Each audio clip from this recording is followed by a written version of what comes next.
A very good morning, my dear students. I hope that you stay at home and you are all fine with your parents. Once more, I am here to take your geography classes. Today, we are going to start the next chapters of your geography, that is, the rotation and the revolution. You know, all of my students, like all other planets, the Earth has two motions. Number one, the rotation. Number two, the revolutions. These are the motions of the Earth, rotation and revolutions. All other planets also has the motion. Since Earth also a planet, naturally Earth has also motions, and the two types of motions are rotation, second revolution. So very simple question I would like to ask all of you. So what do you mean by the term rotation? Very simple answer. The rotation means the spinning of the earth on its axis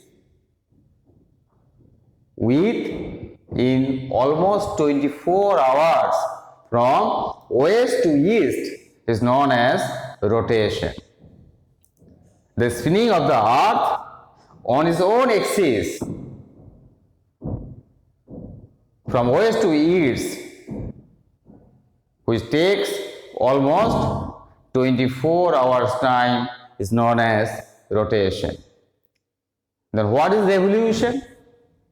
Revolution means not only spinning, revolving of the earth around the sun in its elliptical orbit,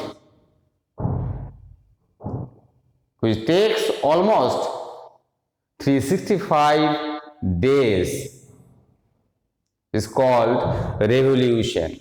Rotation and revolution. One is spinning of its own axis, others revolving around the sun in a elliptical orbit. So what is axis and orbit? Axis is the imaginary path. Axis is the imaginary path on which Earth spins. What is the orbit then? Orbit is the path on which Earth revolves around the sun. In case of revolution, Earth not only covers its own path, that is axis, but it also revolves the orbit around the sun. Naturally, revolution takes more time than the rotation. So this axis of the earth is always inclined or tilted in the same direction, that is towards the pole. That is towards the pole. The axis of the earth is not perpendicular. The axis of the earth is not vertical. The axis of the earth is inclined or tilted in the same directions always, that is towards the pole. This is called inclined axis of inclination. This is called axis of inclination. Look at this globe, what I have drawn on the board. This is the axis of the earth. This is not perpendicular, this is not vertical, this is inclined and is running through the middle of the earth. It passed through the middle of the earth touching both the axes, both the poles, North Pole and the South Pole.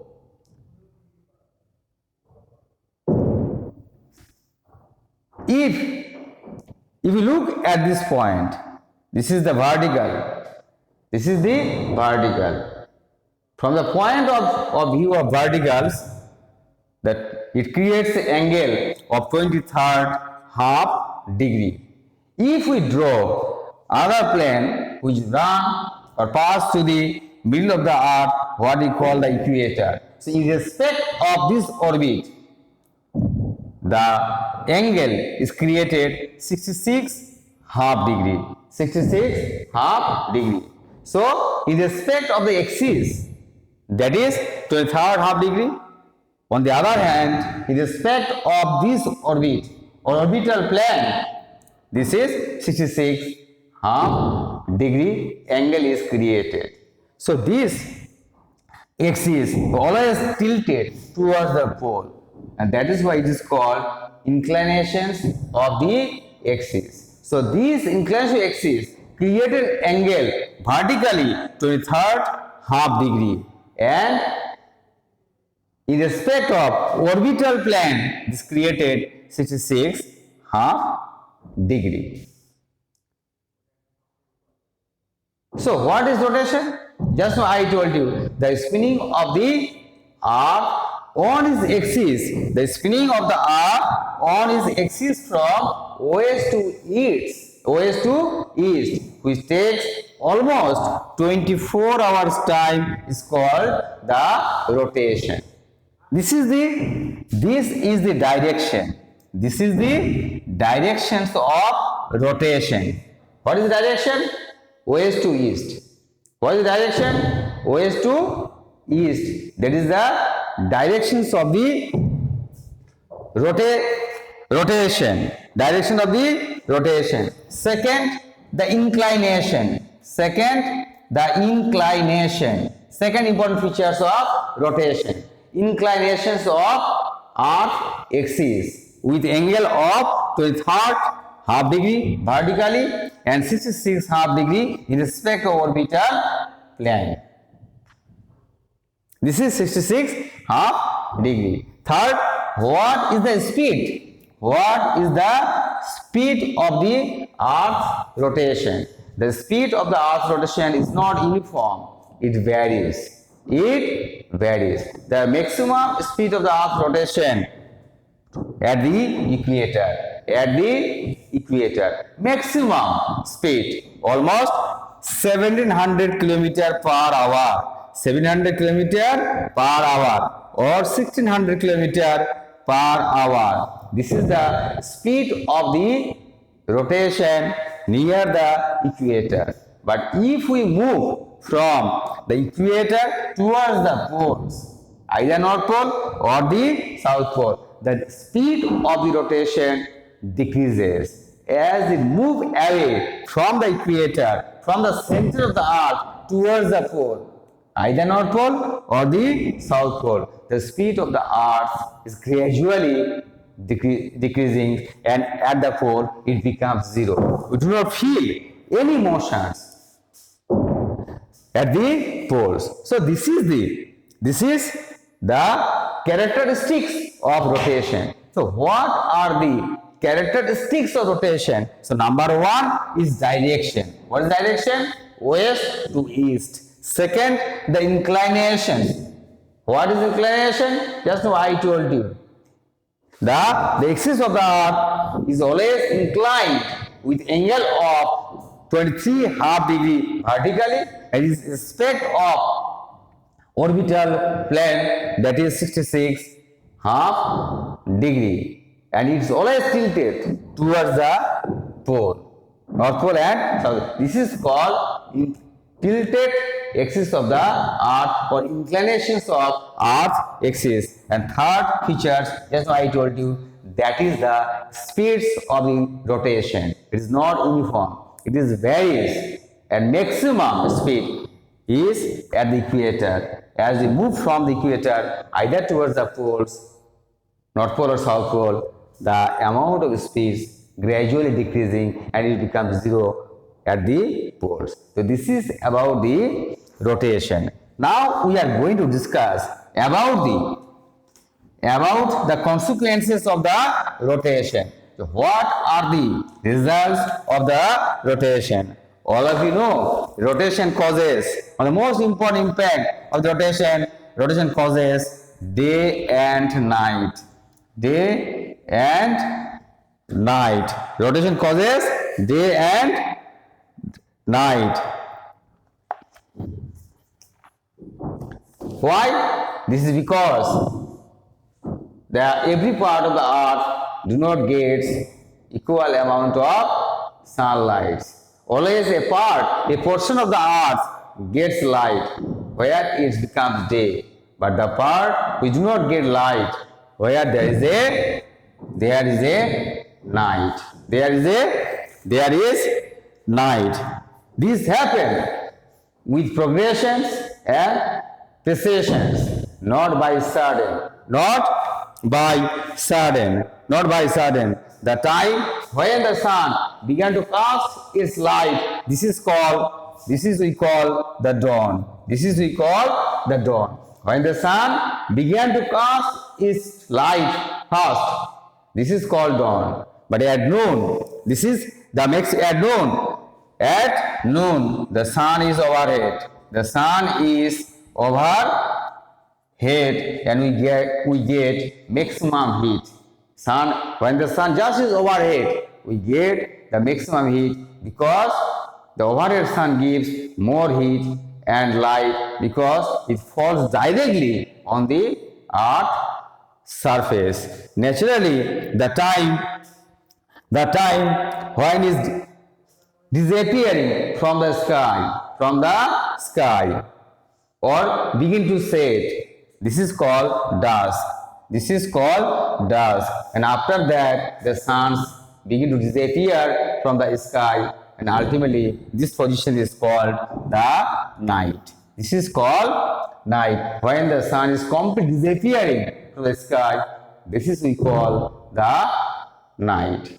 So naturally, the dawn, when the sun appearing in the sky, began to cast its light. Second, at noon, when you get the maximum heat of the sun, this is we call the noon, and the position of the sun before sets, this is called the dusk. And when the sun is completely disappeared from the sky, that is we call the night. So day and night is caused due to rotation.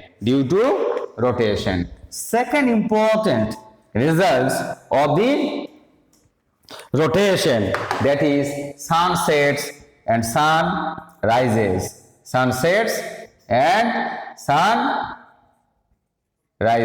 All of you know the sun rises in the east and sets in the west, since the earth rotates from west to east. Since the earth rotates from west to east, every day sun rises in the east and sets in the west. Third important consequence of the rotation, that is called Coriolis force. Coriolis force or the effect. What is Coriolis force? It is the force experienced by any object over the earth's surface on a rotating body like earth. Due to this Coriolis force, especially the air and water change its direction. That is, winds deflected to the right in the northern hemisphere and left in the southern hemisphere.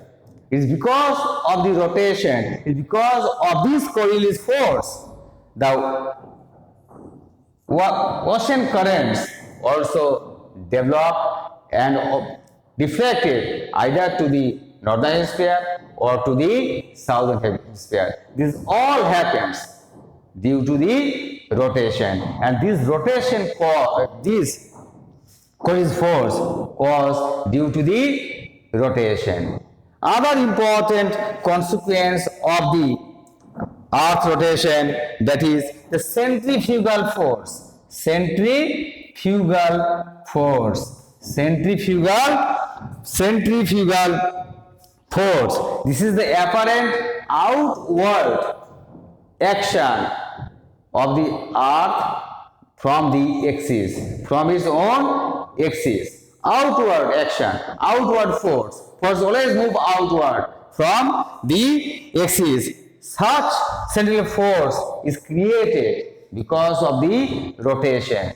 Due to the heavy speed of the rotation, this force is created, and because of this centrifugal force, the Earth flattened at the poles and bulging at the equator. Earth is not a complete circle.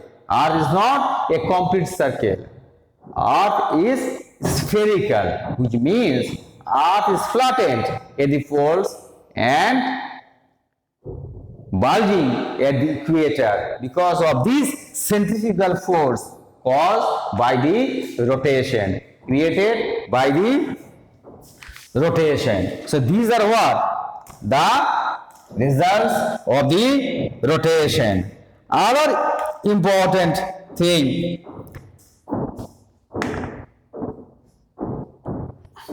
rotation causes difference in time. Rotation causes difference in time. Last chapter, in the previous chapters, I told you the 1 degree makes difference of 4 minutes. 4 minutes. How? Earth completes its one rotational movement which takes 24 hours. That means 360 degree covers 24 into 60 hours. Then 1 degree covers 24 into 60 by 360 or 4 minutes. There is a time difference of 4 minutes. So time is varies in different parts of the earth, even within the country also, because of this rotation. So these are what? These are all the consequences of the rotation. Consequence of rotation.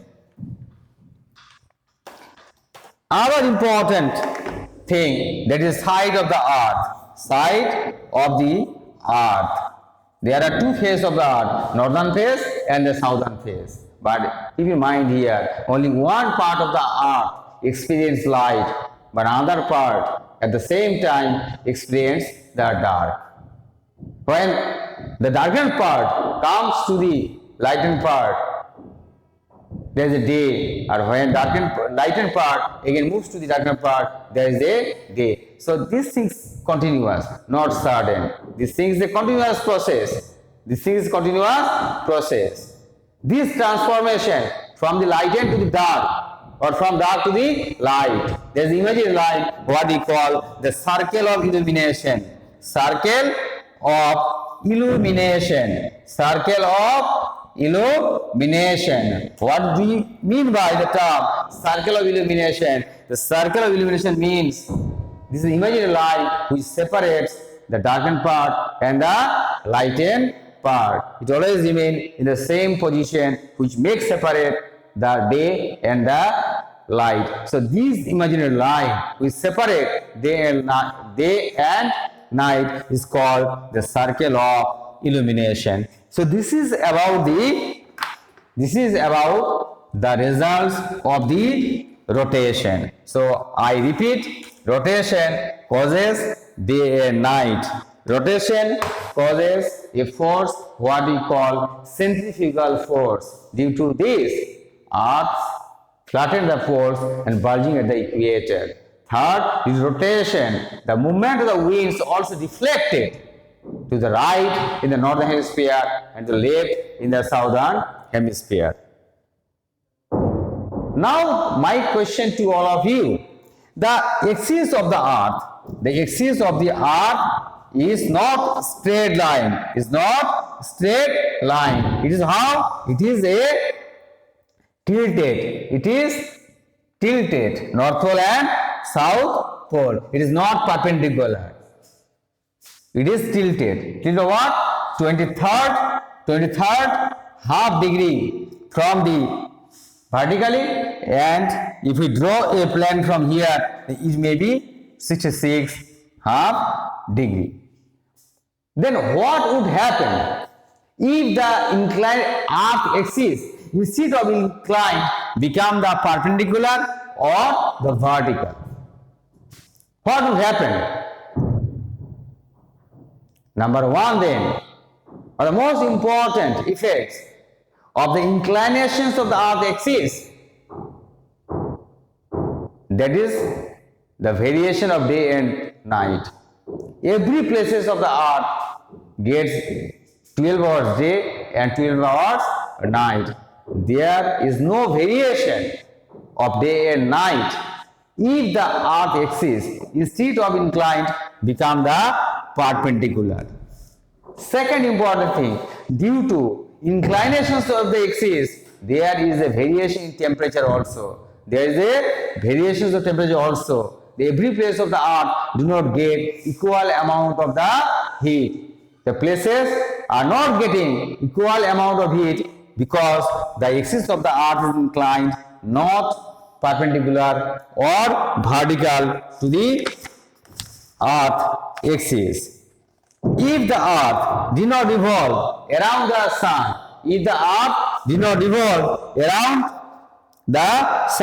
even then, with its inclined, there will be no seasons. We do not feel even the change of season, which is a cyclical movement. Comes one after winter, summer, spring, and autumn. So there will be no change of seasons if the inclinations of the axis is not inclined. If it is vertical, so there will not be any change of the seasons. So these are the effects of inclination of the earth axis. Number one, on day and night, and second on seasons. So these are the important impact of inclinations of the earth's axis. This is a very important question. Please keep in mind. Next important other moment of earth, that is the revolution. What is revolution? Just now I told you, earth not only spinning on its axis, but earth also revolve around the sun. So the revolving of the earth around the sun, is called revolution. How much time did it take to complete one revolution? 365 days. 4 days. 365 days. That is why the revolution we also call the annual motions of the earth. The annual motions of the earth. What is the speed? 29.8 kilometer. 29.8 kilometer per second.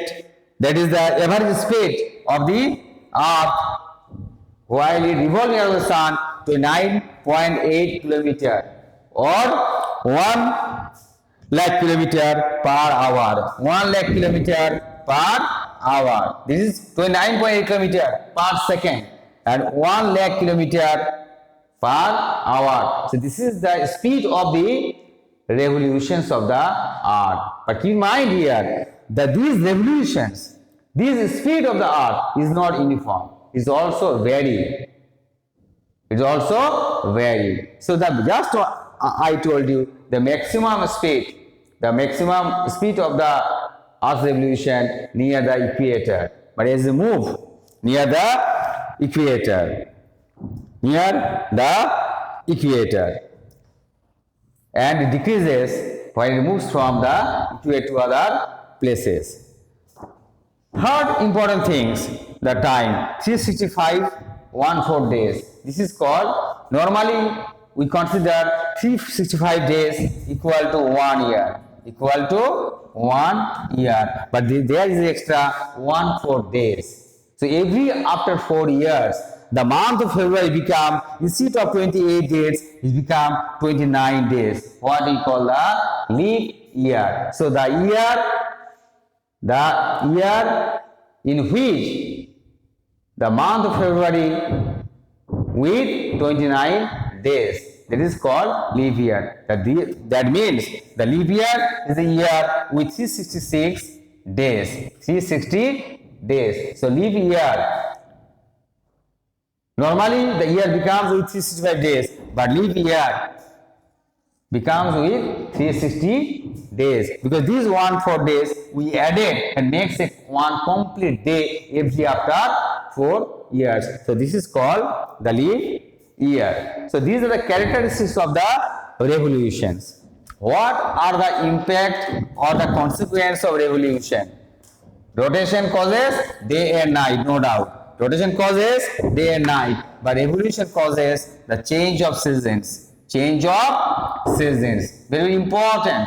Change of seasons. Third, altitude of the sun. Altitude of sun also changes. Altitude of the sun also changes due to revolution. A third thing, perihelion and the aphelion. Perihelion and aphelion.